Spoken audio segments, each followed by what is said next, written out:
ahead and do some problems first. Consider this problem. X squared y minus 9x squared y. And if we're asked to simplify this, the first thing you have to recognize is when to use the rules of exponents we've just learned. You notice that there is a minus sign here. We're not multiplying or dividing, nor are we raising it to the power of something, so we cannot use the rules of exponents, at least not yet. Whenever you have two terms separated by a plus or a minus, it is always best to look for opportunities to factor something out. And here I can factor x squared y out, and I get 1 minus 9. And basically my answer is 8. It's actually negative 8 x squared y.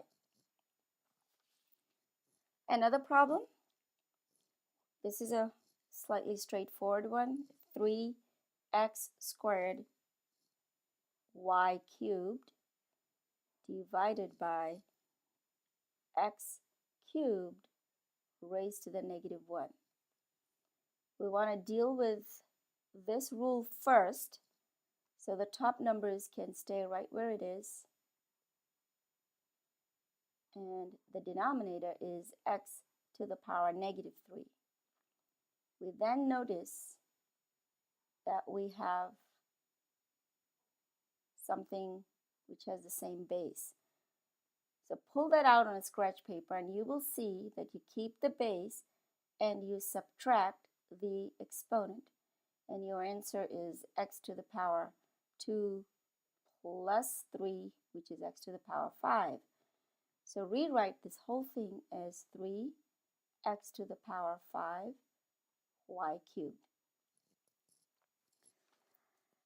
Here's an SAT problem. If 3 to the power k plus m is 243 and 2 to the power m is equal to 8, what is the value of 2 to the power k? So we're essentially looking for the value of 2 to the power k. I'd like to circle this so that I remember what I'm really looking for.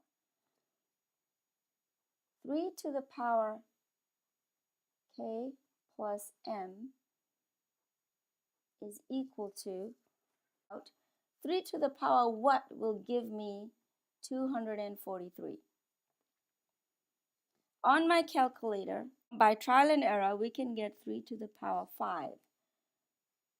So we can rewrite this whole problem as 3 to the power k plus m is equal to 3 to the power 5.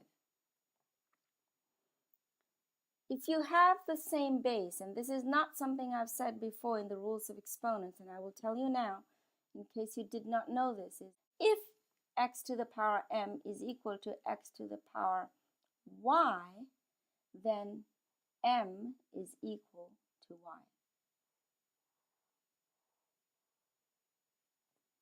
So by the same token, we can say k plus m is equal to 5.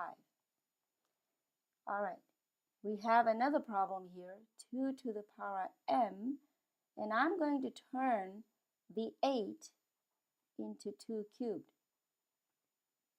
It's 2 to the power 3, which tells me that m is equal to 3.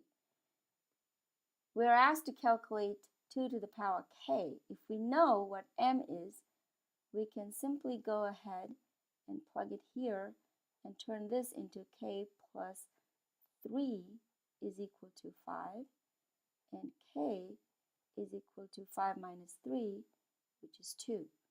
The question is, what is 2 to the power k, which is same as saying 2 to the power 2? And the answer is 4.